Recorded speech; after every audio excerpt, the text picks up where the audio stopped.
ए एवं बी के बीच अभिक्रिया के लिए ए के संबंध में कोटि 2 है और बी के संबंध में कोटि 3 है।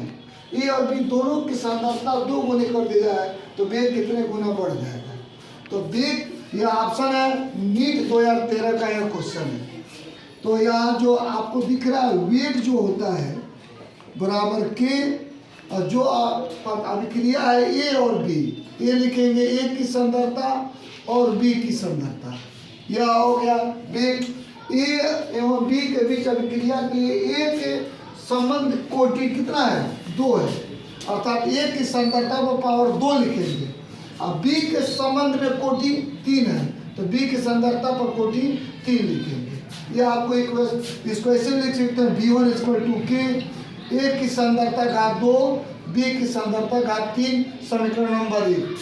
अब अकॉर्डिंग टू क्वेश्चन प्रश्नानुसार कह रहा है ए और बी दोनों की सांद्रता को 2 गुनी कर दिया जाए तो नया वेग V2 बराबर K, तो ए की सांद्रता जो है वो 2a हो जाएगा 2 गुना करने के लिए।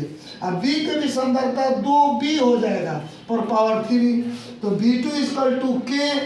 अब इसको अलग अलग करेंगे तो 2 का वर्ग 4a का स्क्वायर हो जाता है और यह 2 का 3 बार गुणा करते हैं 2 दूनी 4, 4 दूनी 8 होता है तो 8b पर 3 हो जाता है।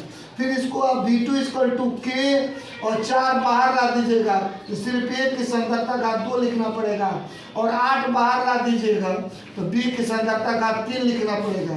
तो V2 = 8 चौको 32K और ए की सांद्रता घात 2 और बी की सांद्रता घात 3, तो V2 = 32 और यह जो आपको दिख रहा है इक्वेशन फर्स्ट में यही आपका V1 है, अर्थात उसकी वेग बढ़ जाएगी 32 गुना बढ़ जाएगी। ऑप्शन सी सही।